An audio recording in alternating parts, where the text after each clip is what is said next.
Bonjour à toi et bienvenue sur Changer d'air. Je m'appelle Clément, je suis ingénieur entrepreneur et je me pose beaucoup, peut-être un peu trop de questions. Je me pose des questions sur le bonheur et l'amour, sur l'écologie et le vivant, sur l'espace et le cosmos, sur l'humain et le cerveau, ou encore sur la société et notre place dedans. Et plus récemment, face à la crise écologique, je me demande ce que je peux faire et comment avoir un impact. Je me demande comment contribuer à la construction d'un monde que nous serons fiers de transmettre à nos enfants. Alors pour trouver des réponses et pour explorer des pistes concrètes, je vais chaque semaine à la rencontre de celles et ceux qui ont des idées, qui bâtissent un futur qui donne le sourire et qui m'inspire. Et spoiler alerte, on a plein de réponses et de bonnes raisons d'espérer. J'espère qu'écouter leurs témoignages t'aidera à trouver des réponses, à avancer sur ton chemin et peut-être même à changer d'air. Bonne écoute.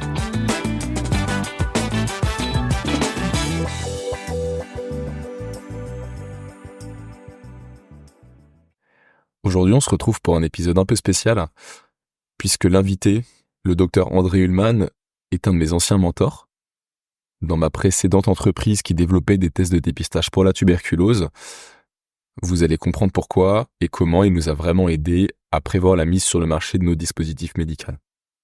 André Ullmann est bien sûr quelqu'un de brillant, mais c'est aussi quelqu'un de profondément humain, de profondément engagé pour la vie.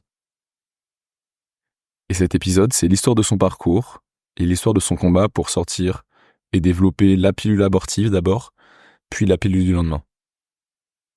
Faut imaginer qu'on est dans un contexte après la loi Veil, donc l'avortement est légal, mais le moyen principal, c'est un avortement chirurgical, donc c'est très lourd et ça a des conséquences sur la femme.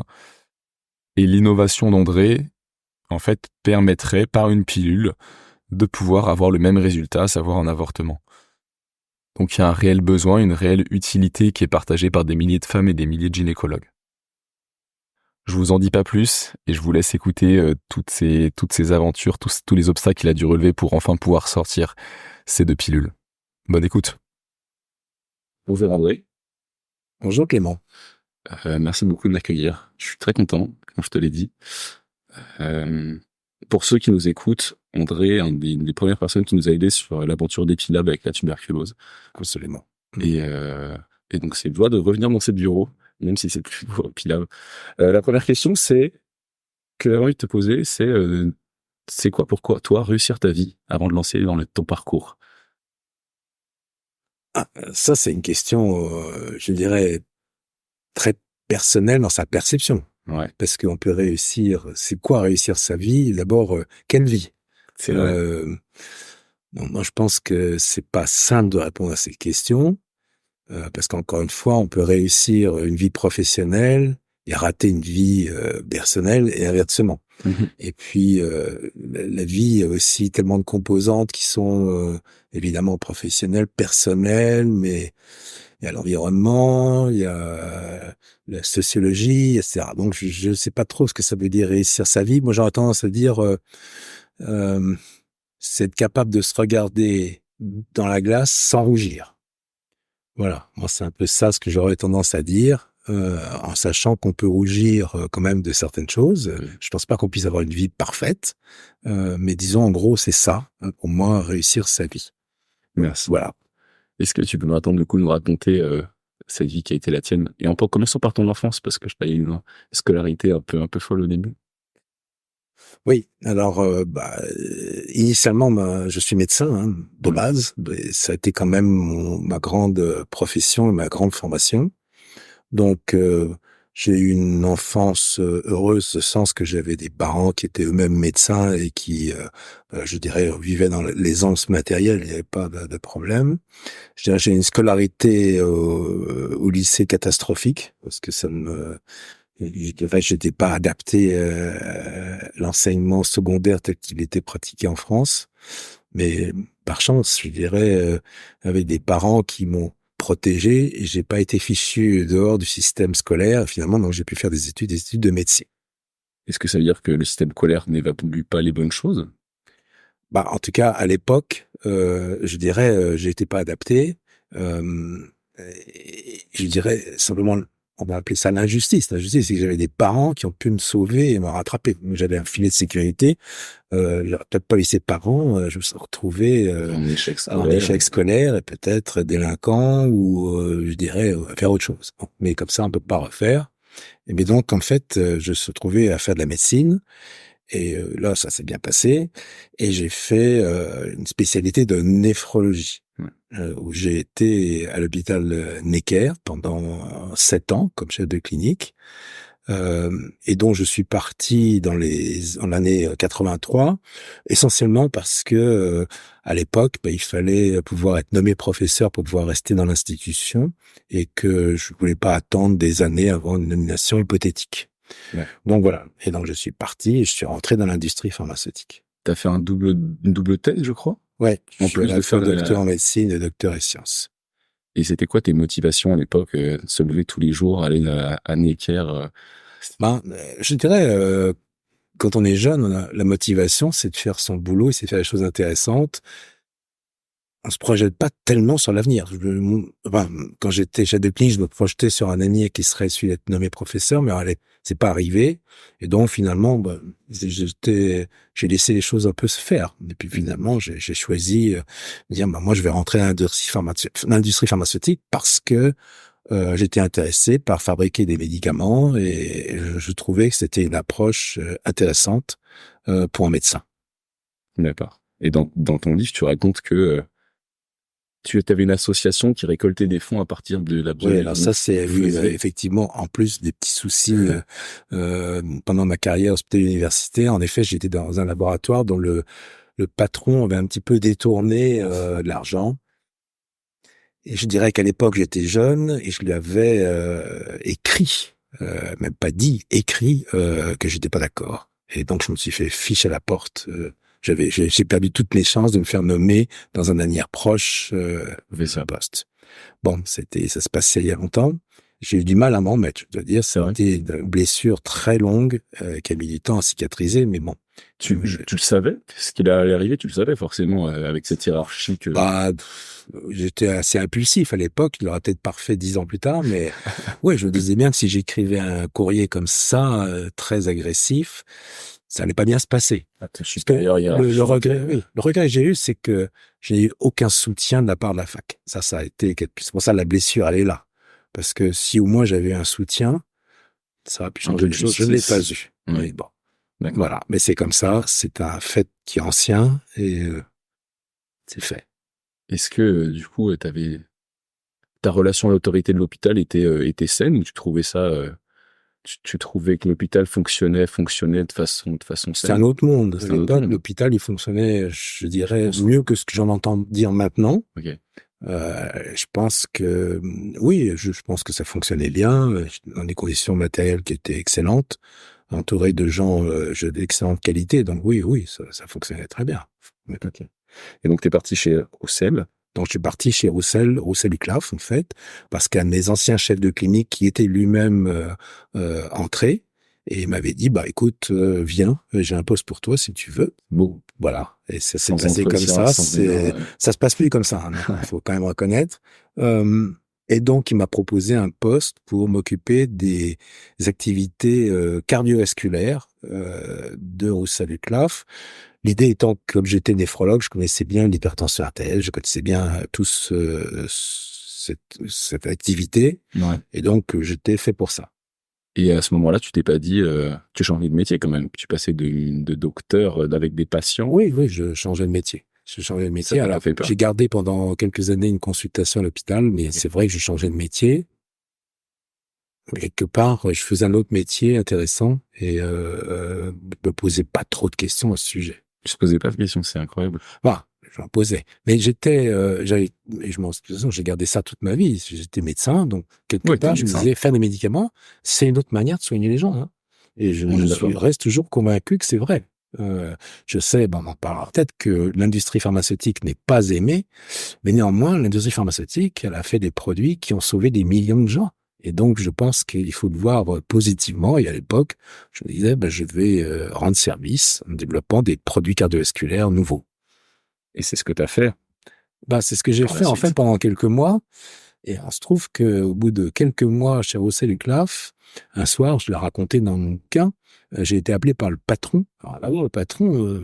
c'était une grande, pour mettre le contexte, c'est une grande entreprise pharmaceutique française. C'était une grande entreprise pharmaceutique française. Je crois qu'à l'époque, il y avait à peu près 16 000 personnes. Donc, c'était quand même, c'était pas une petite entreprise. Et le patron, j'étais son N-4 à peu près. Et donc, j'avais aucune idée qu'ils pouvaient me connaître. C'était comme ça.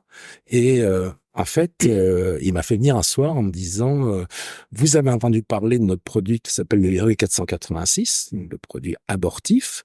La personne qui s'en occupait, qui était là pour s'en occuper, je dirais, a des soucis de conscience, ne veut plus s'en occuper parce qu'il est contre l'interruption de grossesse. Il n'y a plus personne, mais j'ai vu votre CV et quelqu'un m'a parlé de vous. Est-ce que vous voulez le prendre? Alors, le quelqu'un qui m'avait parlé de vous s'appelait le professeur Étienne-Émile Beaulieu, puisqu'il avait été dans mon jury de thèse de sciences, et il avait fait remarquer au patron de Roussel que oui, j'avais le CV et que je pouvais le faire. Alors, ça s'est passé très vite, puisque c'était un vendredi où j'ai été appelé dans son bureau. Je veux dire, je me souviens encore, j'étais très, très, très inquiet. Pourquoi le patron m'appelle dans son bureau? Et puis, quelques mois. Ouais, après l'entreprise, donc je sais pas si j'avais fait quelque chose. Bon. Et il me dit ça, et il me dit, ben, en plus, ça serait bien que vous preniez une décision assez rapide, parce que lundi matin, nous partons au Japon. Pour justement présenter le produit. Donc j'ai réfléchi, j'ai discuté avec ma femme, etc. Puis j'ai dit, bah oui, on peut le prendre. Et donc c'est comme ça que je me suis très très vite, on m'a délesté des activités cardiovasculaires et on m'a donné la responsabilité de ce produit. Il se passe quoi dans ta tête c'est quoi les discussions que tu as avec ta femme? C'est quoi tes réflexions sur qu'est-ce que t'en penses? Moi, je trouve que j'ai une femme qui avait signé le manifeste des médecins qui avaient fait des attestations de grossesse dans les années 70. Ouais. Donc, elle n'était pas du tout opposée. On connaissait un petit peu le sujet, encore pas vraiment, mais bon. C'est quoi la norme sur l'interruption de grossesse? C'est même la loi. Ah bah, à l'époque, ça se passe en 84. La loi est passée, c'est autorisé, il n'y a pas de discussion. Je veux dire, la légalisation de l'interruption de grossesse, ça c'est fait. Okay. Mais c'est sûr que c'était, comme toujours, c'était un sujet qui était un peu controversé. Il y avait même dans notre entourage un certain nombre de gens, on en parlait, qui n'étaient pas tout à fait pour. Hein, bon. Donc, on en discute, on fait un petit conseil entre nous deux, et puis on se dit, bah allez, on y va. Et j'y vais. Voilà. Et effectivement, le lundi, je pars avec monsieur le docteur Sakis, patron de Roussel-Uclaf, au Japon pour parler de clone. Et comment ça avance du coup, ce produit, le 486 Alors, il en était où quand tu le récupères déjà en termes de il y avait une toute petite étude qui avait été faite à Genève par un monsieur qui s'appelait Walter Herrmann, qui était un gynécologue de Genève, et qui avait montré que le produit marcherait. Et donc, Beaulieu, qui était conseiller du patron de Roussel, avait déjà fait énormément de pubs dans les journaux, de sorte qu'on parlait de ce produit, il était très connu sur le plan médiatique. Mais il y avait tout à faire. Et donc, je me suis relevé les manches, et puis j'ai préparé un plan de développement et mis en place un plan de développement. Pour le mettre sur le marché. Donc. Pour le mettre sur le marché. Mais effectivement, c'est ce que je raconte, c'est pas simple. Parce que Roussel-Uclaf, c'était une drôle de société. C'était une société qui fabriquait des hormones et qui fabriquait la moitié des hormones en vrac dans le monde, en particulier pour les pilules contraceptives.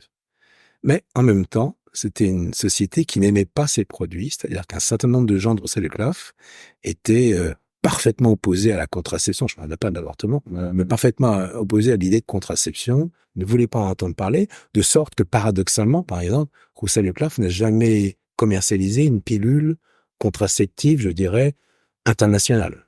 Il y en avait quelques petites, mais rien d'international. Donc c'était vraiment une société très bizarre. Ouais, mais donc, bah oui, il y avait d'autres molécules. Mais je veux dire, c'était quand même un monde très particulier d'une société, encore une fois, qui ne s'aimait pas. C'était une société schizophrénique, dont en fait la moitié du personnel, la moitié du dirigeant était opposé au produit. Et en particulier, évidemment, à la pilule abortive. Alors là, n'en parlons pas. La pilule abortive, c'est la pilule du lendemain? Non, c'était mifepristone, c'était Héroï 436. D'accord, ok. Ils faisaient des avortements avec. On montrait qu'on pouvait faire des avortements. C'est pas la pilule du lendemain. Bon, on y reviendra après. Ouais. Et donc, il a fallu faire ce plan de développement, se battre contre un certain nombre de gens qui voulaient pas en entendre parler. Il fallait avoir les budgets, il fallait Mais c'était une bataille en interne, mais pas que. essentiellement en interne. Ok. Essentiellement en interne. Les gynécologues, on a commencé en France, ils étaient emballés. Et les gynécologues à l'étranger, ils étaient emballés. Donc il y avait vraiment un énorme intérêt, une énorme demande pour des études. Les gens nous demandaient des comprimés pour faire des études, etc. C'était extrêmement intéressant. Et donc, on a réussi petit à petit à faire un plan de développement et à faire le développement du produit. Et je dirais à commencer à déposer, enfin avoir les éléments du dossier pour déposer une demande d'autorisation de mise sur le marché. Ok. Avant de continuer, pour ceux qui sont novices, qu'est-ce qu'on a dans un dossier de demande d'autorisation sur le marché? Oui, alors on a, je dirais de toute façon, il y a trois types d'éléments globalement. Il y a tous les éléments qui concernent la fabrication. Okay. Donc, comment on le fabrique, les contrôles de qualité, d'analyse, etc. Deuxièmement, il y a ce qu'on appelle la préclinique, c'est-à-dire des études de toxico qui permettent de montrer que chez l'animal, le produit est safe, sûr. Okay. On appelle l'effet secondaire. Voilà. Et la troisième chose, il y a des parties cliniques qui sont des études cliniques qui sont destinées à évaluer d'une part l'efficacité du produit et en particulier déterminer la meilleure dose et d'autre part de déterminer la sécurité du produit, c'est à s'assurer qu'en effet, il n'y a pas d'effet indésirable. Ça, c'est un peu la continuité. La deuxième partie, c'est la continuité de la préclinique. Tout à fait, tout est lié. Il faut que tu vérifies que tu produis la bonne chose et qu'il n'y a pas d'autres molécules qui vont intervenir. Voilà. Que ça n'a pas d'effet secondaire et que ça a l'effet escompté dans la bonne dose. Voilà, c'est ça le plan de développement. Donc, ça nécessite des dossiers, des rapports d'études. Bien plus, il faut faire les études. Donc, ça veut dire il faut avoir les produits, aller voir les gens qui vont faire l'étude, écrire les protocoles, faire l'étude, analyser les protocoles, écrire le rapport correspondant, colliger tout ça. Et ça fait des dossiers qui ont des dizaines de milliers de pages. Et c'est comme ça que ça se faisait. Alors, à l'époque, c'était des dossiers papier. Aujourd'hui, on fait des dossiers électroniques. Mais le papier, 100% papier. Tout était bon. Tout était papier. C'est fou. Okay. On n'imagine pas, hein, mais c'est comme ça. D'accord. Donc, nous avons fait ça. Et en plus, on a fait le développement non seulement en France, mais à l'étranger, et en particulier dans un pays, la Chine. Et d'ailleurs, je raconte toujours une anecdote. Nous avons décidé avec le professeur Beaulieu d'aller en Chine pour pouvoir faire les études qui nous paraissaient intéressantes. On avait été contacté par des gynécologues chinois qui avaient permis de tester le produit. Ouais. Et je me souviens que ça m'est arrivé à Pékin. Alors moi, c'était la première fois que j'allais en Chine, le 14 juillet 1985. Et le professeur Beaulieu, il était tout à fait excité. Mais le 14 juillet, c'était la fête nationale française. Donc, on était obligé d'aller à l'ambassade de France où il y avait la petite fête du 14 juillet. Et donc, en fait, on arrive et Beaulieu, tout excité, veut absolument voir l'ambassadeur qui était occupé, etc. Donc, il se retrouve dans la femme de l'ambassadeur, Madame l'ambassadeur. Et il lui dit, Madame, vous savez, on va développer un produit pour l'interruption de grossesse, c'est formidable. Et la dame lui dit, monsieur le professeur, il y a longtemps que ça ne m'intéresse plus. Donc, voilà. Mais c'est comme ça. À ce temps, le voyage s'est très très bien passé et on a pu mettre aussi le programme de développement en Chine du RU 486 de la mifepristone. Excellent. Ok, très bien. Et la pilule abortive, à ce moment-là, n'existait pas du tout. Ah ben non. C'était vraiment c'était une découverte majeure. Ouais, c'est ça. De Roussel-Duclaf. Ok. Donc vous faites la demande. Alors en fait, ça s'est passé de façon un peu plus compliquée que ça, puisqu'en fait notre dossier il était prêt vers la fin de l'année 87-88, et on avait commencé à, je dirais, mettre à disposition d'un certain nombre de gynécologues en France le produit, qu'ils l'utilisent et qui nous rapportent leur expérience d'utilisation. Et j'avais voulu faire ça parce que je sentais bien que les choses allaient mal tourner du point de vue de Roussel-Duclaf et de son actionnaire majoritaire qui s'appelait Hoechst. Et en effet, il y avait un congrès qui avait lieu, je pense c'était toute fin 88 ou début 89 à Rio. Et on avait une présentation à faire. J'avais une présentation sur tous les résultats, etc., etc. Et le jour même où je devais partir prendre l'avion, convoqué par le patron de Roussel-Uclaf, dans un bureau avec une douzaine de personnes, qui étaient les gens des senior management, on dirait. Et le patron nous dit Euc était absolument opposé à ce produit et il veut vous courtir le dossier complètement.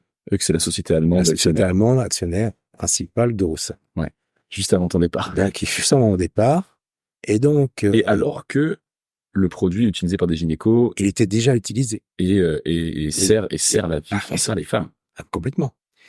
Et donc, ils font un vote comme ça. Mais 12 personnes. La raison de Euc, c'est éthique. Oui, enfin, éthique. Leur éthique à eux. Oui, leur éthique à eux. Et donc, ils votent 12 personnes, 2 contre. 10 pour dire on retire et 2 contre.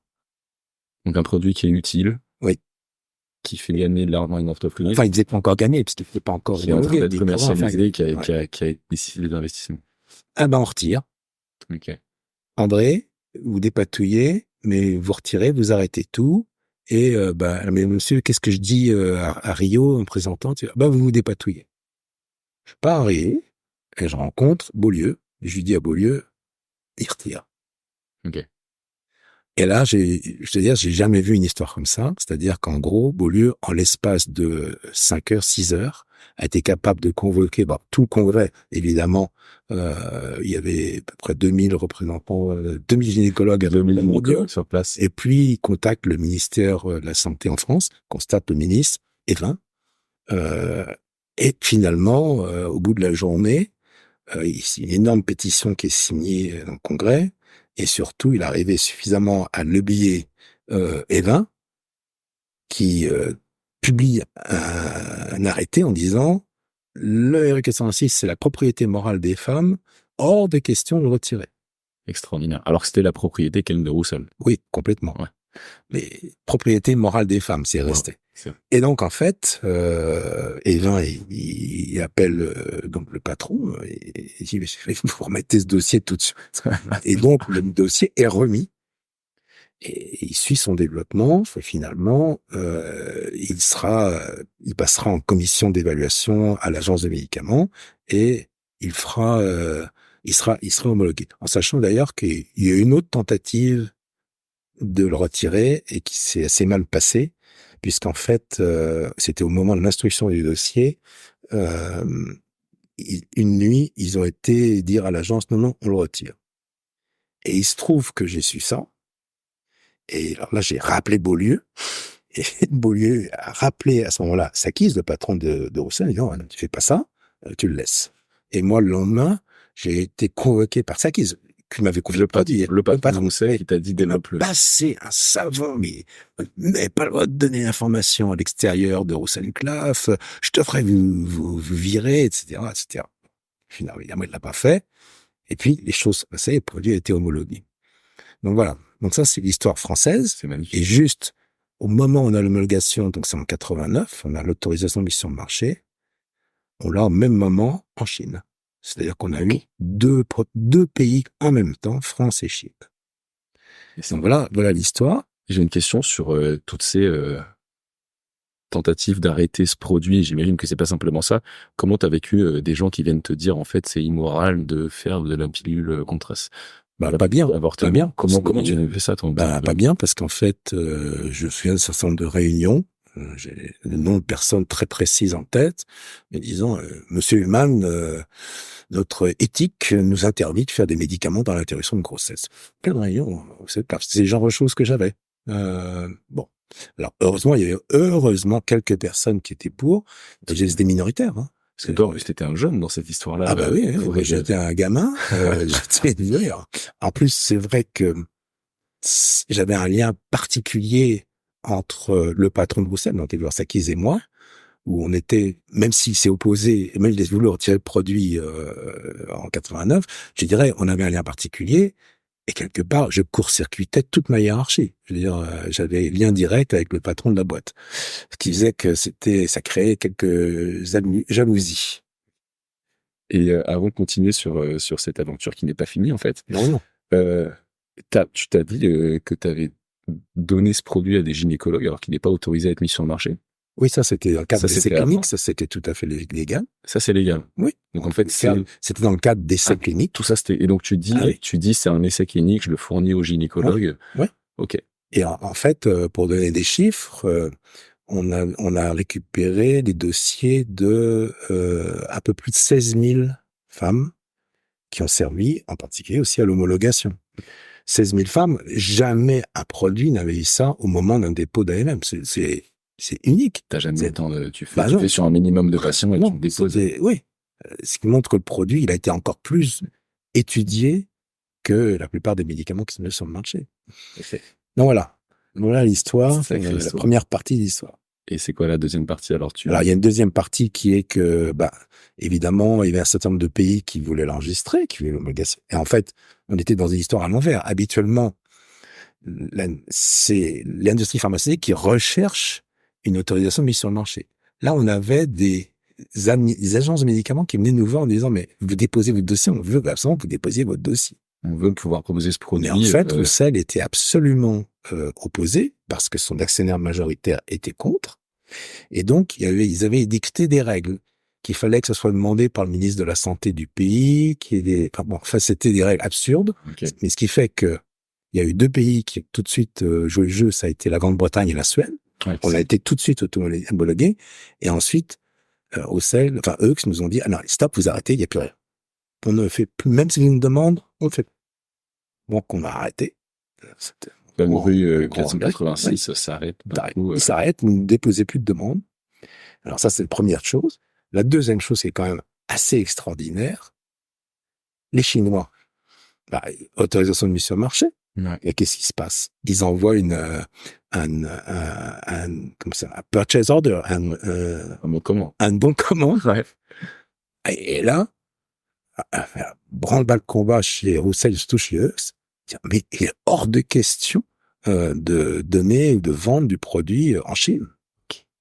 Donc on avait la MM, hors de question. Résultat, copie. La Chine a fait son produit direct, sans souci. Ils copient. Ils ont eu raison. Ouais. Ils voulaient pas. Sans souci de se faire attaquer par. De toute façon, c'était impossible de les attaquer. On faisait un refus de vente. Oui, c'est vrai. Donc ça, c'était pas possible. Ok, donc les Chinois font leur propre produit et le vendent en interne. Et le troisième élément du dossier, c'est les États-Unis. Ouais, on avait beaucoup d'études qui étaient aux États-Unis. L'administration américaine, la FDA, était extrêmement intéressée par le produit. Il y avait l'organisme de recherche public, c'était le NIH, était très intéressé. Et donc, ils voulaient le produit. Les Américains qui sont quand même plutôt conservateurs à ce moment. Ouais, mais à l'époque, et la FDA a été très pour.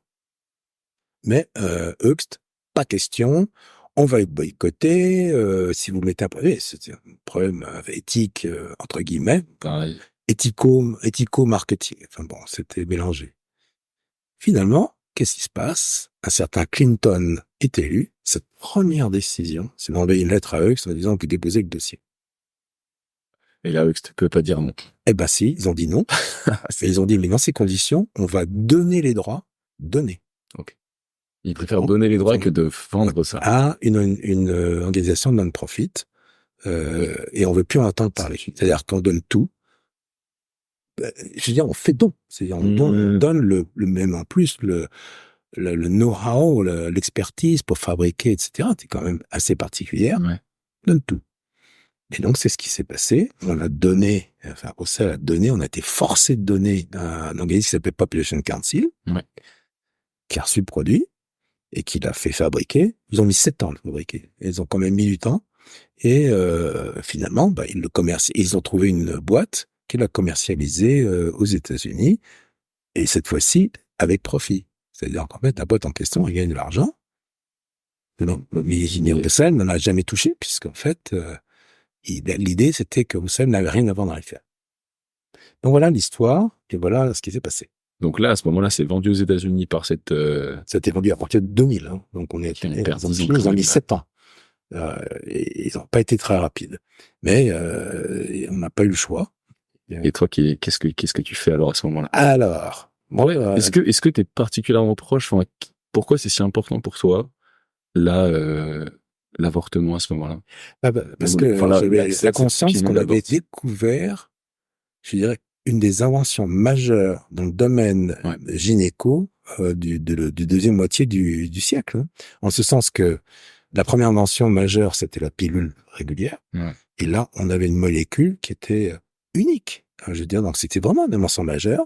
J'avais vu tous les bénéfices que ça pouvait donner en termes d'abord médical, mais également tout ce que ça recouvrait sur le plan sociologique, sur le plan politique. C'était quand même passionnant sur le plan, sur ce que ça voulait dire, etc. Et responsable de ce projet, je l'avais entraîneur du gosier, de voir que ce qu'on avait fait ne pouvait pas être valorisé non seulement dans les autres pays urbains, mais surtout en Europe et évidemment en Chine. Et donc, moi, j'étais extrêmement mécontent. Et j'étais extrêmement mécontent quand, effectivement, Hughes nous a forcé à donner les droits à Population Council, qui sont toujours d'ailleurs. J'ai que les droits d'ailleurs aux États-Unis. C'est fou. T'as jamais eu peur d'avoir des effets secondaires, que ce soit sur produits ou sur d'autres? T'as toujours eu confiance totale en ton produit? Ah bah oui, sur le plan du produit lui-même. Ouais. C'est un des produits les plus sûrs jamais vus. Donc ça, j'avais aucun doute à ce sujet. Et donc, donc il donne les droits.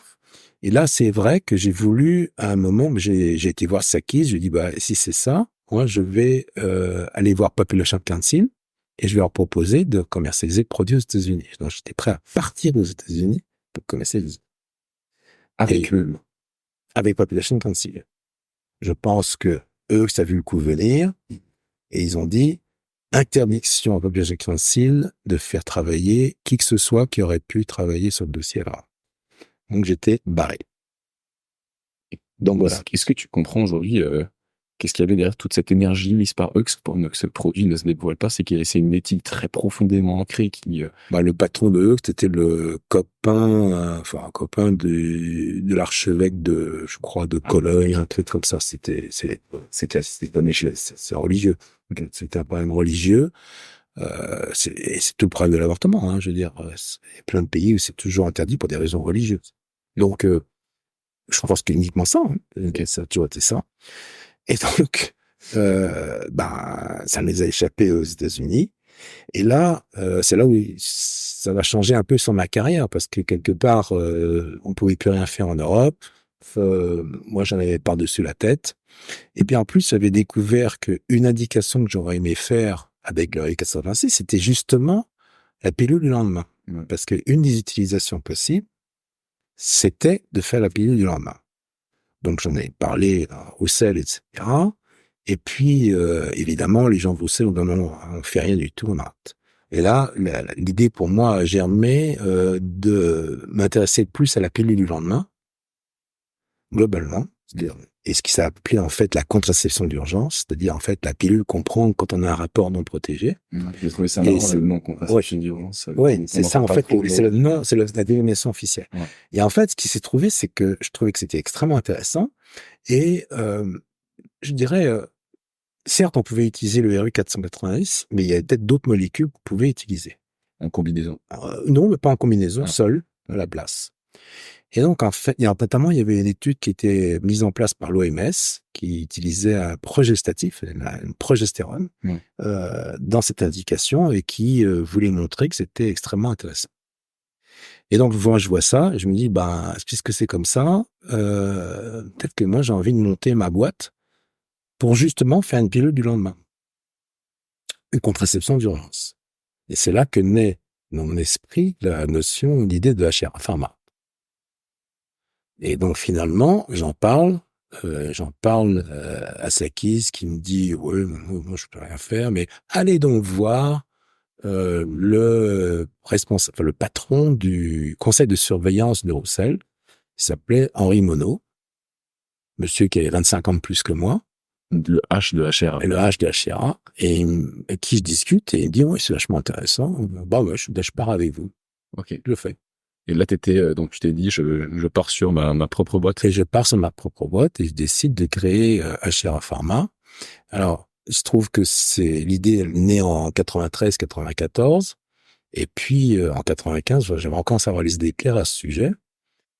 Et en fait, je vais voir mes patrons chez Roussel en leur disant, voilà, moi j'ai cette idée, je vais me barrer. Alors là, je vais dire, pas heureux, parce qu'en fait, j'avais d'autres activités, et on s'entendait bien, hein, j'avais mes patrons directs, des gens tout à fait bien. Et finalement, ils comprennent. Et ils me disent, ok, tu montes ta boîte, quand est-ce que tu seras prêt? Je dis, moi, je vais partir en 96.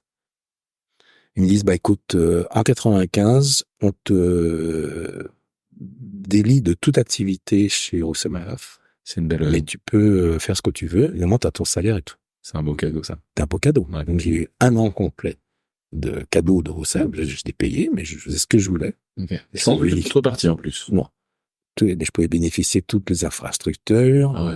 Je me souviens, j'avais la voiture de fonction. J'avais tout, quoi. T'as eu quel âge à ce moment-là?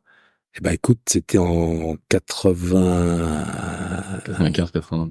Non, c'était en 96. En 96, j'avais 48 ans. Donc, je n'étais pas jeune pour créer une... Ouais.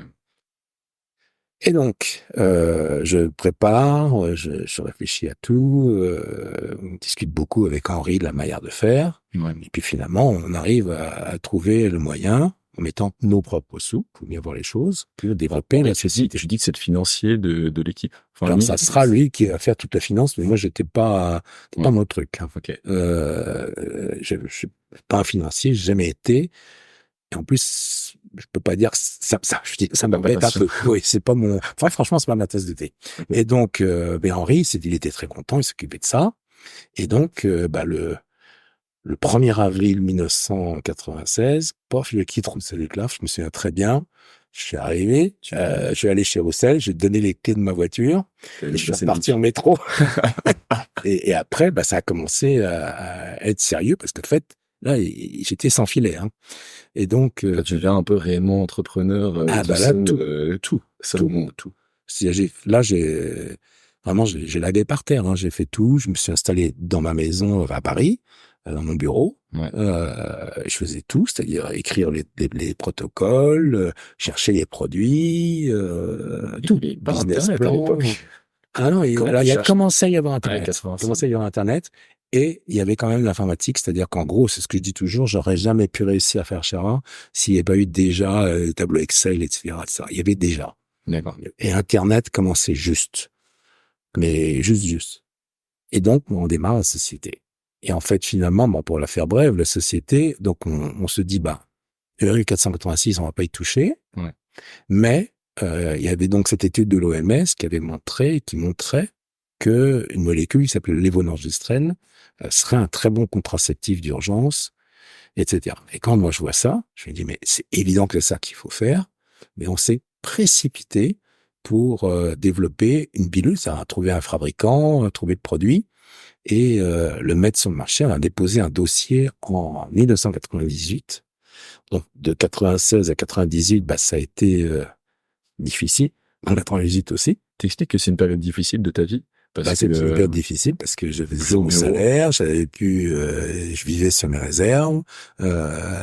Puis en fait, un peu sérieux, ça a très bien marché, mais rien ne disait que ça allait pas se casser la gueule, qu'on n'allait pas avoir de la concurrence, qu'on allait. Et puis finalement, on dépose notre dossier fin 98. Et l'agence pour la première contraception d'urgence. Ouais. Et l'agence nous dit, oui, s'il est acceptable votre dossier. Mais là, je fais un truc qui va nous retarder, à ce sens que l'intérêt de la pilule du lendemain, c'est de la prendre le plus vite possible. Et donc, en fait, initialement, il fallait aller demander un rendez-vous à son gynécologue, avoir un rendez-vous qui prescrive la pilule du lendemain, et à ce moment-là, la prendre. Ouais. Au mieux du mieux, 8-10 jours avant d'avoir le rendez-vous et la prescription, qui fait toute la fenêtre d'intérêt de la prescription. C'est fini, puisqu'en fait, c'est 36 heures. Donc, t'es un peu embêté là-dessus. Et donc, je décide d'aller voir un certain nombre de gens que je connaissais, en particulier le directeur général de la santé, il s'appelait Joël Ménard, qui avait été mon patron. Ok. Et je lui raconte l'histoire. Ton patron dans les Aux hôpitaux. Ouais. Je raconte l'histoire, je lui dis, écoute, voilà, qu'est-ce que t'en penses? Il faudrait que le produit il puisse être délisté, c'est-à-dire obtenu sans ordonnance. Ouais. Bon, on regarde ça, il me dit, bah ouais, c'est évident, t'as raison, un produit avec un risque, pourquoi pas? Et donc, avec lui, on met en place la procédure pour obtenir, entre guillemets, le délistage.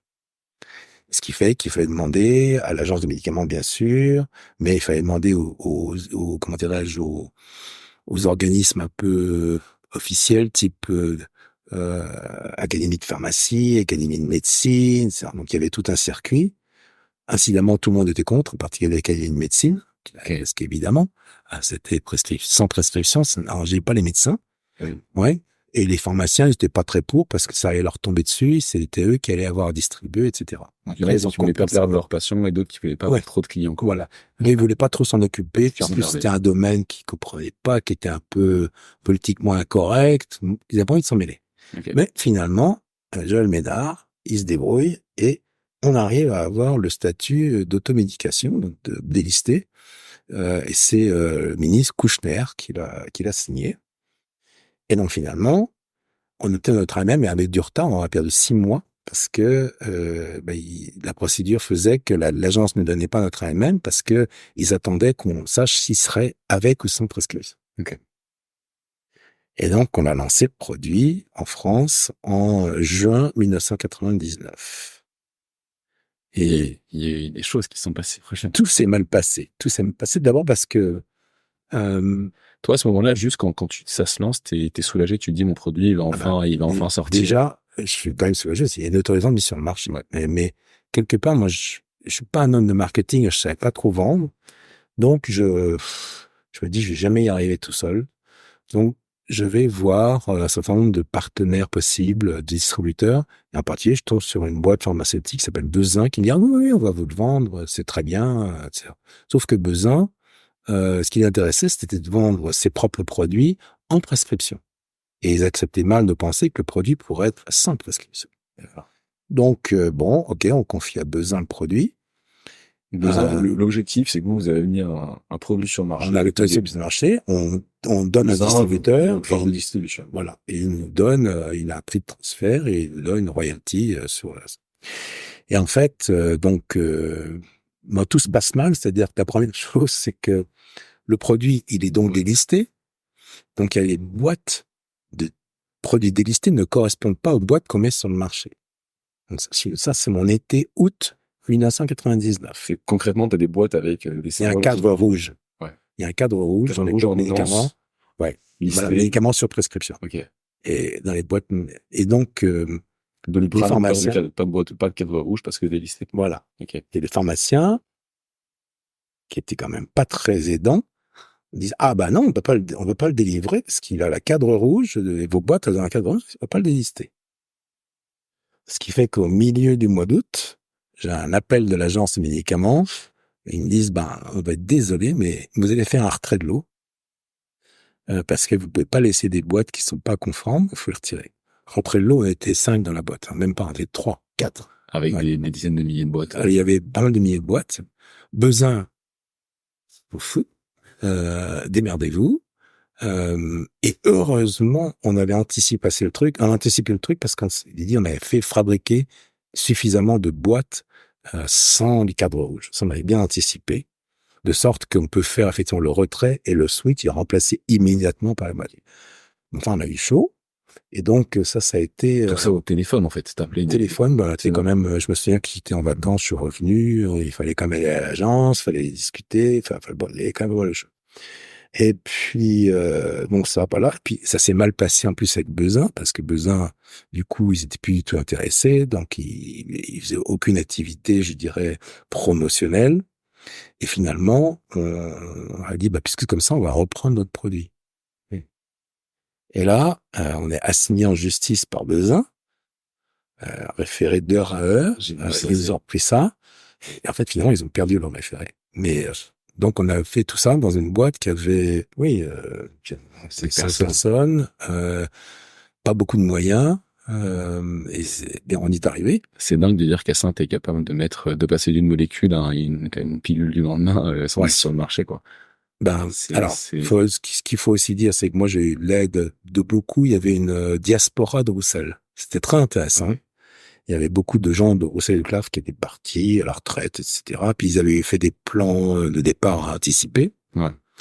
Et il y avait plein de gens qui essayaient de me vendre des pas t'aider, tout ce que tu veux, à partir de tout ce qui a été la fabrication, tout ce qui a été le sourcing de l'Yvonne Enregistrel. J'ai été énormément aidé par des gens qui sont aidés, on va faire ça. Et c'était vraiment bien.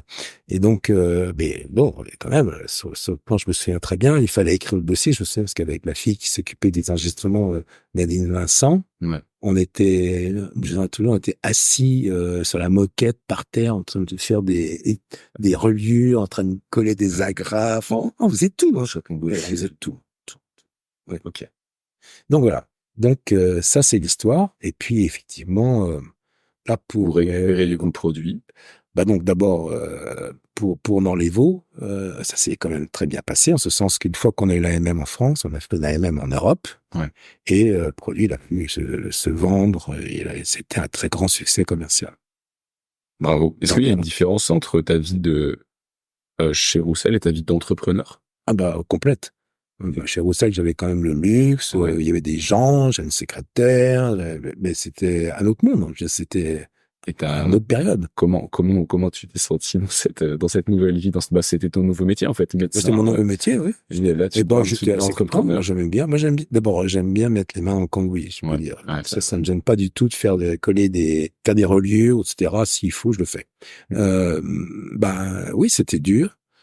C'était surtout, en fait, je pense que là où les gens se rendent pas compte, c'est le stress.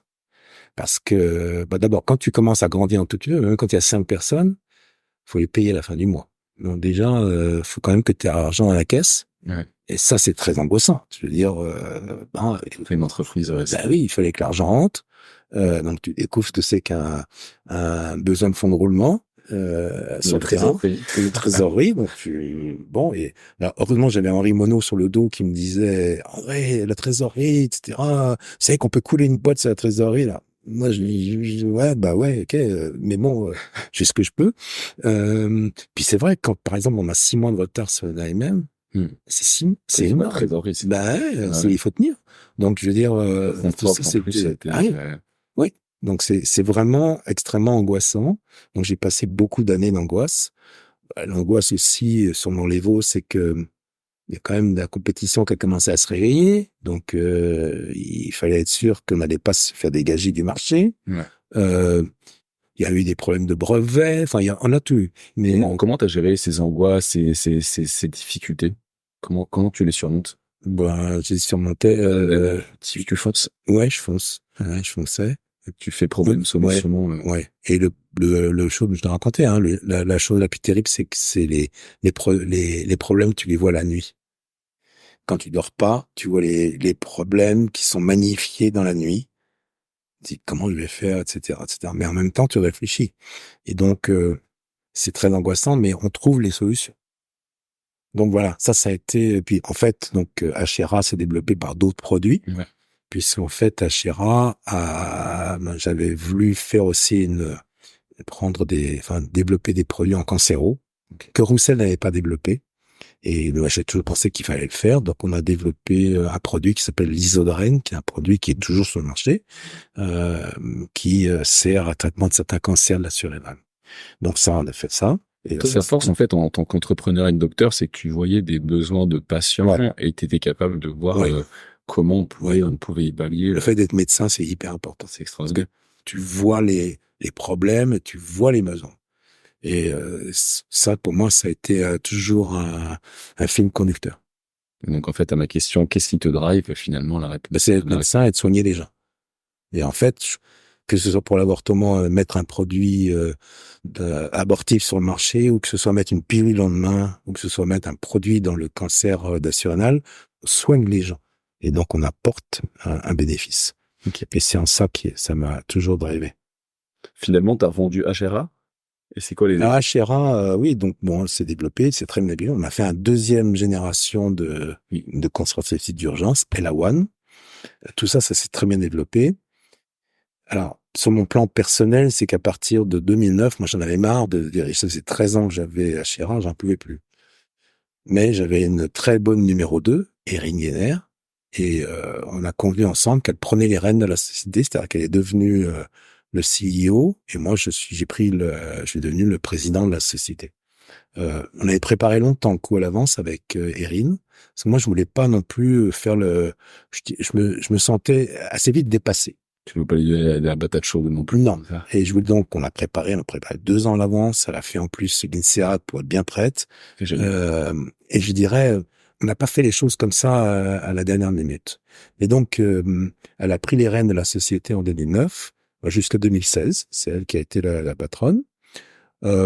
C'est pas toujours bien passé entre elle et moi, en ce sens que on n'était pas toujours d'accord sur les choix des produits, mais c'est normal. Je veux dire, bon, mais on avait besoin de ça, tu vois, oui. Mais je l'ai quand même laissé la bride sur le coup, parce que je pense qu'elle était là, c'était son boulot, c'était sa boîte. Et donc ça a été sur le plan opérationnel. Ensuite, en 2010, moi, j'ai souhaité faire entrer des investisseurs. Parce que je pensais que depuis trop longtemps, on était entre circuits fermés, etc., etc. Et donc, on a eu un investisseur américain, c'est Riverside, qui est rentré dans la boîte. Alors ça, c'est aussi une histoire un peu curieuse, parce qu'ils ont apporté une vingtaine de millions d'euros qui étaient destinés à ce qu'on puisse acheter des produits. D'accord. Ben, on n'a jamais acheté de produits. Parce qu'on trouvait pas, qu'on n'était pas d'accord sur ce qu'il fallait, etc. Donc, on les avait dans la caisse. Henri était moyennement content parce que, bon, on avait fait rentrer un investisseur qu'on ne savait pas ses sous, non, enfin bon, mais bon. Mais, quelque part, ça nous a ouvert un peu l'horizon, ça nous a permis je dirais, d'avoir une vision beaucoup plus internationale, etc. Et puis, vers 2013, moi, j'ai commencé à dire, bon, il faut que on change tout ça. Et la première idée a été de mettre Aschera en bourse. Donc, on a commencé à regarder un petit peu les banques qui pourraient nous aider, etc. Et là, je me suis rendu compte que c'était un boulot de dingue, que j'assistais à des réunions, il y avait 50 avocats dans une salle. C'était des trucs absolument invraisemblables. Et surtout, ce qui m'embêtait, c'est que le management team, l'équipe de management, ben, il s'occupait de ça, mais il travaillait pas. Ben, il travaillait pas sur le business. Et moi, ça m'embêtait. Ça, c'était vraiment, je dirais, pour moi, c'était important que les gens, ils passent pas leur temps à s'occuper de la bourse, mais qu'il fallait aussi s'occuper du business. Et puis, finalement, tout à fait par hasard, j'ai eu une offre d'un investisseur qui était Astorg, qui était en connexion avec Goldman Sachs, et ils nous ont fait une offre sur le rachat de la société. Et bon, ça s'est passé de façon assez difficile parce que là, pour le coup, les actionnaires n'étaient pas tous d'accord. Enfin, tout le monde, bon, et en particulier le management, il voulait aller en bourse. Il considérait qu'on aurait eu beaucoup plus d'argent si on était en bourse, etc. Ça s'est difficilement passé. Ça a été une mauvaise période pour moi. Mais finalement, ça s'est passé. Et donc, on a vendu la société. Et Astor m'a demandé de réinvestir dans la société. C'est-à-dire que je m'a demandé de remettre une certaine quantité d'argent pour reprendre des parts dans la société. Ah. Marque de confiance important. Parce que les parts pour qu'il y ait un pouvoir stratégique. Ouais, parce qu'il considérait que j'étais quand même à l'origine de la boîte et il considérait le fait que je sois là comme quelque part c'était une marque de confiance. C'est-à-dire en gros, je me barrais pas en leur disant démerdez-vous. Donc j'étais dedans. Donc en fait, jusqu'en 2016, j'étais le président du board, le chairman. À partir de 2016, je suis resté dans le board, mais je n'étais plus le chairman. Donc j'étais un des membres du board, mais j'étais un investisseur minoritaire dans Aschera. Alors là, bon, la société elle a complètement changé d'activité, c'est-à-dire qu'elle a gardé ses activités santé féminine, mais les nouveaux patrons voulaient en faire une société qui serait plus justement l'idée utilities, produits sans prescription, etc. Et là, donc, ils ont fait un truc, ils ont racheté Compid. Ouais. Sinon, on a acheté Compid mondialement. Ça, je l'avais pas. Oui. Et donc, ça a développé, c'est vrai que la société a explosé. Et donc, ça s'est très bien passé. Ils étaient super contents, tout se passait bien, toujours bien passé.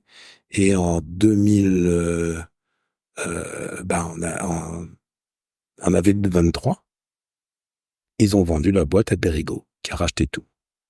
Et là, moi, je suis sorti, je suis plus, Là, c'est fini là-dessus. je suis plus du tout dans la boîte. C'est qu'est-ce qui se passait il y a un an. Voilà. Ok. Donc ça, c'est mon histoire Ashera. Alors, si je continue, je peux continuer un tout petit peu avant de venir à l'histoire actuelle. En parallèle de ça, on revient en 2008-2009. Moi, je voulais reprendre le RE 436 et la mifepristone. Mais je voulais les reprendre dans Ashera. Et le management board, et en particulier Erin, m'a fait remarquer, si tu mets le RE 436 dans Ashera Pharma, tu peux oublier tout investisseur américain. Et c'était vrai. Pour la même raison, pour la même raison que l'investisseur américain n'aurait jamais investi une boîte qui faisait de l'avortement. Okay. Donc, j'ai été tout à fait d'accord. Et donc, j'ai créé en parallèle une autre boîte, Line Pharma, destinée à développer le RE 486, là où j'estimais qu'il n'avait pas été développé ou mal développé. Il manquait encore pour toi quelque chose sur il manquait plein de choses. Alors, ce que je n'ai pas raconté pour le 486, pour faire le bridge avec mon départ de Roussel, le produit, il était toujours chez Roussel en 96, ça fait rien. Et puis, en fin 96, alors que moi, je commençais à travailler chez Ashera, le typac, Edouard Sakis, le patron de Roussel, me dit, vous ne vouliez pas réfléchir à une société qui aurait le RE 486? Bah, je dis oui, mais comment? Bon. Il me dit, oui, mais faites-moi le business plan. Je lui fais le business plan. Puis j'entends plus parler. Jusqu'à ce que je vois dans les journaux en avril ou en mai 97, une nouvelle société qui s'appelle Aventis. Ouais. Donc, Euxt, Roussel et Roussel, oui, a décidé de sortir le RE 436 pour faire le deal et l'a donné à son patron, à Edouard Sakis, qui est parti avec le produit, ils m'ont tout donné, et il est parti avec, et il a créé tout. Et il a créé, donc, ils ont créé pour lui, parce que il n'était pas capable de le faire tout seul, ils ont créé pour lui Excelgine, qui a récupéré toutes les ventes du RE406, qui ont pu faire un enregistrement européen. Et puis voilà. Et en fait, Excelgine, ça a été une cash machine pendant presque 10 ans. Et en 2005, oui, Sakis, que je voyais régulièrement, en plus, il m'a dit, je vais vendre. Ok. Alors, je lui ai dit, ah bon, c'est intéressant. Et j'en ai parlé à Raimono, je dis, moi, je pense que ça serait intéressant de le racheter. Et on a fait une offre à la banque qui s'occupait. Et on a fait une offre, je me dis un chiffre, on a fait l'offre de 5 millions d'euros. Ce que je pensais ne valait pas plus, parce que moi, je savais que je pouvais faire un générique du RE436 qui était hors brevet. Et la banque, le banquier, m'a rigolé au nez. m'a dit, mais vous plaisantez. J'ai une offre, monsieur Human, j'ai une offre à 6 fois ça. Alors, je savais d'où venait l'offre, j'avais aucun doute. Et je dis, là, je ne vais pas m'aligner, je peux rien faire. Et donc, en fait, c'est Nordic qui a racheté Excelgine, Nordic appartenant à monsieur Paulsen, qui est un riche financier danois, qui possède une autre société qui s'appelle Fering, et qui possède Nordic. Et effectivement, Nordic a racheté Excelgine. Excellent. Donc, j'avais essayé de voir Paulsen en disant, mais bon, ok, vous avez racheté, mais maintenant, est-ce qu'on peut faire quelque chose ensemble? Puis ça a débouché sur rien. Il y avait toujours cette idée, en fait, ouais, mais moi, je pensais qu'il y avait quelque chose à faire, ce produit. Et puis, bon, voyant qu'on ne pouvait rien, j'ai donc, avec Line Pharma, que j'avais donc créé à ce moment-là, on s'est dit, on va faire le produit avec le dosage qui me paraît le mieux, dans les conditions qui me paraissent le mieux, et de toute façon, il est hors brevet, on peut faire ce qu'on veut. Et donc, on y va. Et on obtient l'autorisation de mise sur marché pour une nouvelle mifepristone en 2011, donc qui était à Line Pharma, etc. Là, ça s'est très très mal passé avec Nordic, parce que Nordic a commencé à nous faire des procès, etc., etc. C'était alors on fait un droit quand même. Bien sûr, ils ont emmerdé un max. Ce qui fait qu'un jour, je suis allé voir Paulsen et je lui ai dit, écoutez, moi j'en ai marre de vos histoires, vous me cassez ma baraque, etc., etc. Écoutez, si vous voulez, je vous vends Line Pharma. Mais parfait. Et il m'a racheté Line Pharma. Mais en même temps, ce qu'on avait fait avant qu'il rachète Line Pharma, on avait eu le temps de faire le développement en Australie, où il n'y avait pas mifepristone. Donc on a été le premier. Et en plus, on avait le temps de faire le développement au Canada, donc il n'y avait pas la mifepristone. Et donc, en fait, on a vendu Line Pharma à Paulsen en lui disant, en plus, vous avez dans le panier d'un marié, vous avez l'Australie et le Canada, et on a le développement au Japon en cours. Et donc, ils ont racheté tout ça. Et plus, le Japon, ils ont continué le développement, et ils ont eu l'AMM l'année dernière. C'est excellent. Où est-ce qu'on a développé ces qualités d'entrepreneur et de businessman? Je sais pas. J'ai appris sur le tas, hein. Sur le tas. J'ai appris sur le tas. C'est marrant de... Donc voilà toute l'histoire. T'as toute l'histoire. Extraordinaire. Et aujourd'hui, Alors aujourd'hui, donc en fait, quand je suis sorti quand Astor m'a racheté, j'ai quand même pu réaliser un certain nombre de parts. Ouais. Et j'ai créé 2 choses, même 3 en fait. J'ai créé d'une part un petit family office, enfin un petit, pas si petit que ça, qui est dirigé par une de mes amies depuis des années et qui fait du capital développement et qui investit dans ce nombre de boîtes qui ont besoin, je dirais, de ce format de se développer. Et ça, c'est moi dans le domaine de la santé, mais pas que. Et on en parlait au tout début, pourquoi là, t'aurais pu prendre ta retraite? Complètement. Pas envie. Mais j'avais pas envie. J'ai encore des choses à faire. J'ai encore des choses à faire. Donc, j'ai créé ce petit family office qui s'appelle Semag Invest, qui va bien, hein, qui se développe. Et deuxièmement, j'ai créé une autre société qui était une société initialement de conseil pharma. Et je me suis rendu compte très vite que le conseil pharma, c'était pas ma tasse de thé. J'avais pas envie de faire du conseil pour d'autres boîtes, ça m'intéressait pas. Et donc, je me suis dit, on va transformer la boîte de conseil en un laboratoire pharmaceutique. Et donc, j'ai créé Semag-Care. Extraordinaire. Donc voilà. Et Semag-Care est un laboratoire pharmaceutique qui se développe actuellement. Alors, pour l'instant, je suis en phase d'investissement. Donc, c'est des molécules. En fait, j'en ai. On a des produits, on a des molécules et des dispositifs. Donc, Semag-Care, c'est une société qui se développe dans la santé féminine essentiellement, mais pas que. Et pour laquelle je suis un investisseur unique. Et on compte bien récupérer notre investissement, je dirais, d'ici 2-3 ans. Donc, ça se développe. Et puis, la troisième chose que j'ai créée, on a fait un petit fonds de dotation qui permet de soutenir un certain nombre d'activités je dirais à titre social, humanitaire, essentiellement en France. Je pense qu'il y a beaucoup de besoins en France, mais on en fait un petit peu en Afrique. Donc voilà. Ma carrière. Un parcours un peu long, mais bon. Oui, en même temps, c'est un beau parcours. Comment, tu en as parlé un peu de l'industrie pharmaceutique, et dans ton livre, tu dis que c'est une industrie qui a fait parfois des beaucoup trop gros bénéfices et qui je sais pas si tu vois de puissance. Comment tu vois cette industrie pharmaceutique et comment tu la vois évoluer? C'est compliqué pour moi. Alors, je dirais l'industrie pharmaceutique a le meilleur et le pire. Je dirais, c'est une industrie, donc c'est obligatoire qu'elle gagne de l'argent. Ça, je pense qu'il y a absolument, on est dans une société capitaliste, il faut gagner de l'argent, et ça, je pense qu'il n'y a pas à rougir. Ouais. Je dirais, la deuxième chose, c'est que quand on regarde l'histoire des médicaments, l'industrie pharmaceutique, elle a fait des choses extraordinaires. Elle a mis sur le marché des produits extraordinaires. Bon, je parle pas du Eric 126, je pense que c'est un peu extraordinaire, mais je dirais même un produit qui a été développé et en fait découvert par Hoechst, qui s'appelle le Lasix furosémide. C'est un produit qui a sauvé mais des millions de gens, qui continuent d'ailleurs à le sauver. Donc je dirais, et c'est un produit de l'industrie pharmaceutique. Et puis il y en a plein d'autres comme ça. Donc je dirais, l'industrie pharmaceutique, elle a rendu énormément de bénéfices à énormément de gens. Là où les choses commencent à mal tourner, à mon avis, c'est la financiarisation de l'industrie pharmaceutique. C'est vrai qu'à partir du moment où il faut que des retours sur investissement soient multipliés par 10 ou 20, là, pour le coup, on arrive à des prix qui sont insupportables. Et donc, je dirais, je pense que ce qui est choquant, c'est que l'industrie peut développer des produits extrêmement innovants, bon, extrêmement innovants, mais à des prix qui sont inacceptables pour je dirais les États. Je ne parle pas des gens, je parle pas des États.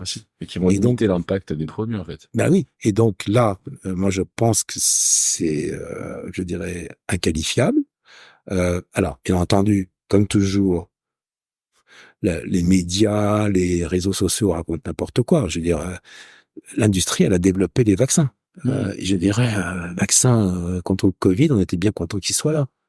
Contre la grippe, on est assez content. Alors, quand on entend effectivement les laboratoires vont se gaver, etc., bah oui, c'est normal. Mais je dirais, il faut pas jeter le bébé avec l'eau du bain, comme on dit. D'accord, ouais. Donc voilà un peu ma position. C'est peut-être un symptôme de plus général de ce gros biais capitalistique d'entreprises qui étaient censées un peu être au service, mais qui deviennent plus au service de leurs propres capitaux que... Et puis, il y a d'autres points. Je veux dire, c'est vrai que, par exemple, en France, pour moi, c'est un drame, si la recherche pharmaceutique en France est si faible, c'est qu'elle a été longtemps protégée par des produits sans intérêt remboursés. Donc, pourquoi se casser? Je veux dire, alors que on a perdu du temps là-dessus. Quand tu vas aux États-Unis, c'est pas pareil. Donc, je dirais que bon, encore une fois, il y a le meilleur et le pire. Et on peut pas tout casser. Je veux dire. Et pour moi, je pense que l'industrie pharmaceutique, elle est nécessaire et qu'effectivement, il faut qu'elle fasse du profit. Ça, je pense qu'il y a absolument rien à dire. Mais il faut qu'elle fasse un profit raisonnable. On est d'accord. Comment tu vois la médecine qui est en train, j'ai l'impression, quand je parle à des internes en médecine aujourd'hui, qui ça évolue, on parle de surprescription, on parle de médecine un peu plus holistique, où en fait on va juste dire aux gens, bah, faites plus de sport et mangez mieux. Qu'est-ce que tu penses comment tu vois la médecine évoluer? D'abord, je me rends compte que par rapport à ce que moi j'ai appris, c'est pas la même médecine. Moi, quand j'ai fait mes études et que j'ai exercé, l'IRM, elle est juste arrivée. Donc, on était en Corse, sur la radio, c'était classique, etc. Donc déjà, je n'ai pas vraiment connu, enfin, ou à la marge, la médecine, l'imagerie actuelle. Je vois pas du PET scan, des trucs comme ça. Donc, je pense déjà, sur le plan purement diagnostic, etc., la médecine a complètement changé. Alors, on s'étonne toujours, on dit, on n'est pas examiné, les gens, on les examine pas, etc. Mais c'est quand même vrai que pourquoi examiner les gens si on leur fait une IRM, rien de tout. Je veux dire, je pense pas qu'on manque beaucoup à ne pas écouter le cœur. Donc ça, c'est, je dirais, un point qui me paraît évident. Alors, deuxièmement, ton premier point, c'est de me dire qu'en fait, il y a des nouveaux outils et qu'il y a un diagnostic beaucoup plus facilement qu'à l'époque. Oui. Je veux dire, c'est pas la peine de passer son temps à faire de la séménologie fine, etc. On aura tout de suite le diagnostic. Donc, je pense que ça, c'est important. Bon, deuxièmement, c'est sûr que sur le plan thérapeutique, les choses ont beaucoup changé. Alors, pas tellement sur le quotidien, mais sur les maladies rares, c'est évident.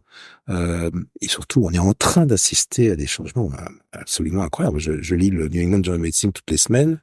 Je suis halluciné des progrès thérapeutiques, essentiellement en cancéro, mais c'est hallucinant.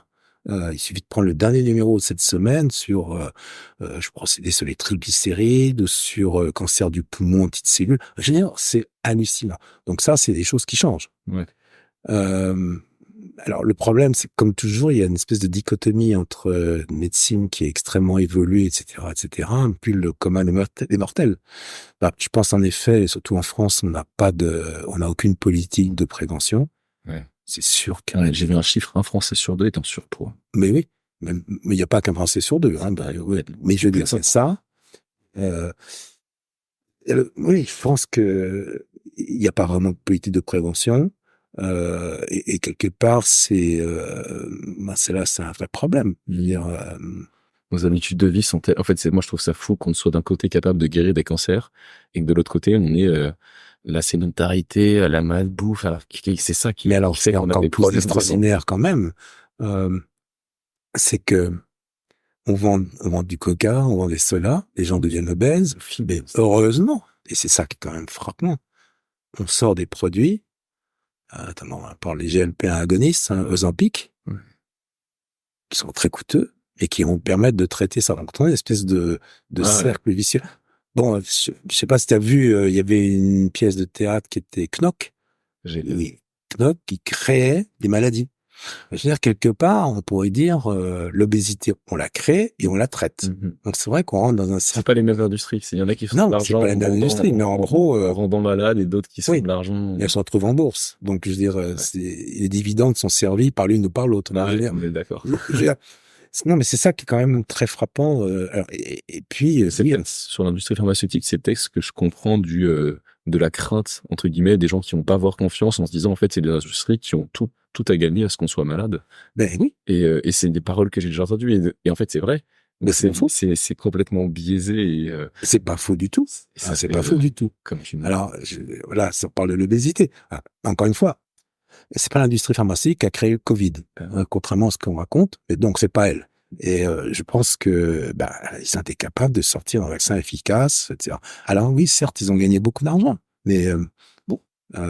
Et c'est un peu vrai sur l'industrie. Enfin, genre, je voyais une comparaison, et c'est pas une très bonne comparaison, mais ce côté, une industrie pharmaceutique qui a le but de guérir des patients, mais en fait, qui se fait plus d'argent, qui gagne à avoir de plus en plus de malades, un peu comme une industrie de la défense qui gagne à avoir plus de guerres.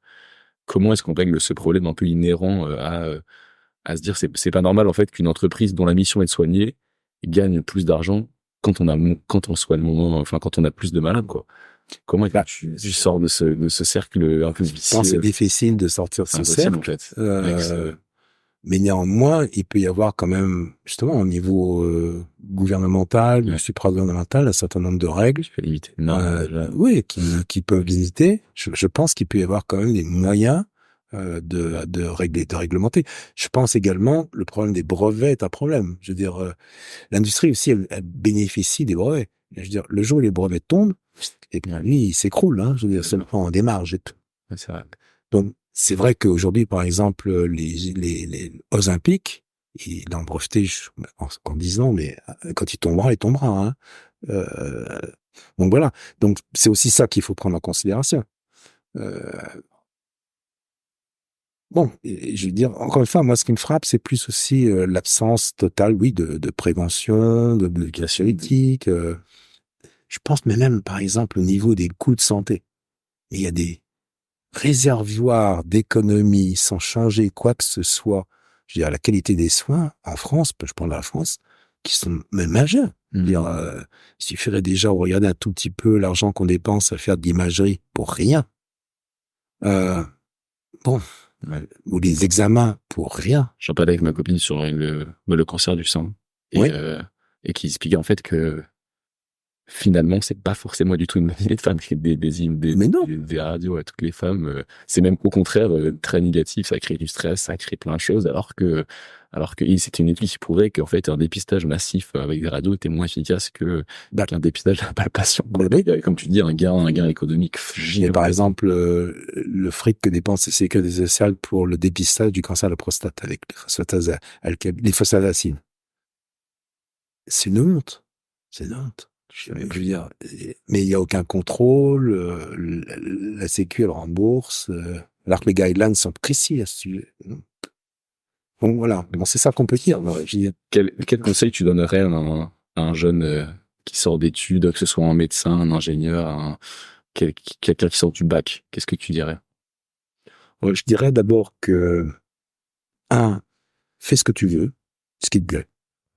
Et 2, tu peux être sûr que, logiquement, à la fin de ta vie, tu feras pas avec quoi tu as commencé. Ça, pour moi, c'est une évidence. Je veux dire, on va changer de métier.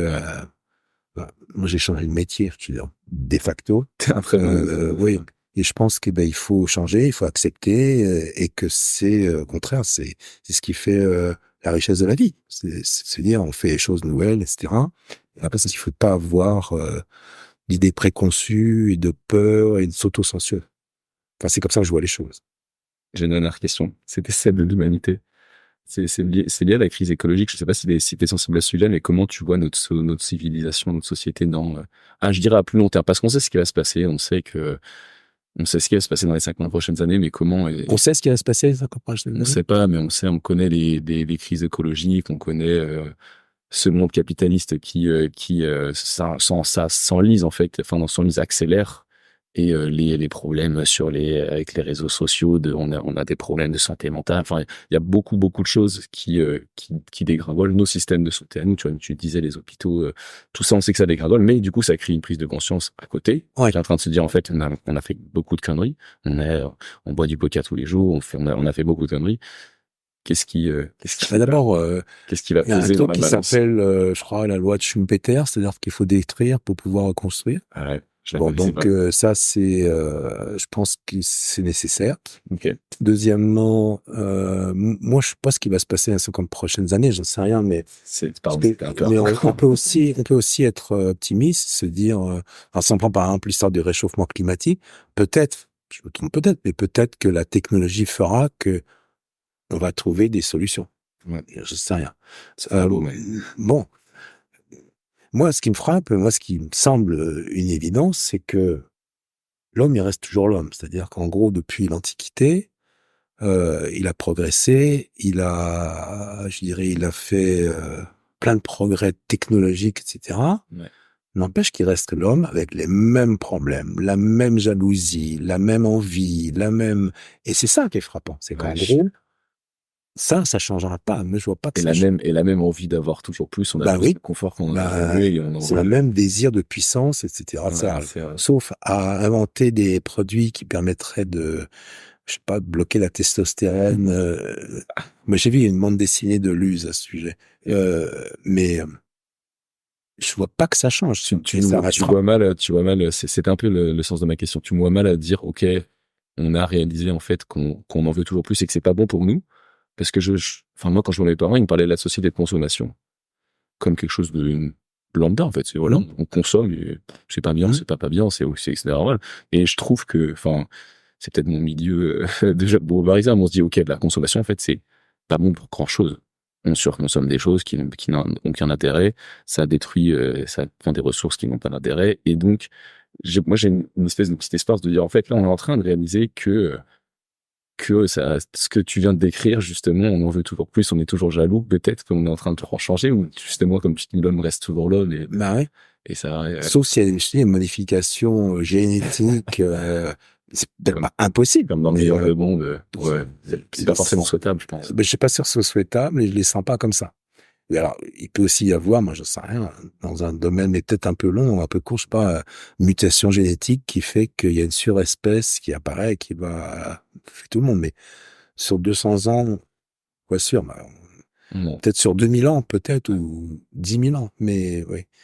Mais voilà, mais je crois beaucoup au progrès. Ouais. Et ça serait peut-être une dernière question, comment tu définis le progrès, alors? Je crois beaucoup alors, moi, je crois au progrès technologique. Hein. Je crois pas beaucoup au progrès humain. C'est ce qu'on disait. Mais je pense, je crois qu'on peut trouver, qu'on trouvera un certain nombre de technologies, quelles qu'elles soient, qui permettront quand même de résoudre un certain nombre de problèmes. On parle du réchauffement, etc. Et permettre à l'humanité de progresser et de survivre. Pour répondre à ça. Ouais, trouver des solutions. Je pense qu'on les trouvera. Alors évidemment, ce qu'il faut voir, c'est est-ce qu'on les trouvera facilement, est-ce qu'on les trouvera à des coûts acceptables, parce que c'est quand même vrai que là ça retombe sur l'homme. C'est frappant de voir la scission entre les riches et les pauvres dans le monde entier. Hein, je veux dire, c'est extrêmement frappant. Et donc là, c'est là où je ne sais pas si l'homme sera capable de s'amender suffisamment. Merci André. Merci à toi d'avoir écouté l'épisode jusqu'au bout. J'espère du fond du cœur que tu es plein d'énergie, que tu as le sourire et que tu repars avec des réponses et inspiré par notre invité. Bon, j'écoute aussi des podcasts et je sais qu'on a la flemme de le faire, mais ça prend vraiment 10 minutes. Alors si tu peux liker et t'abonner à Changer d'air, merci beaucoup. Ça nous donnera de la force et de la visibilité. D'ailleurs, si tu as des retours, des questions ou des idées, n'hésite vraiment pas à me les remettre en commentaire ou à me les envoyer par mail. L'adresse est dans la description. À la semaine prochaine!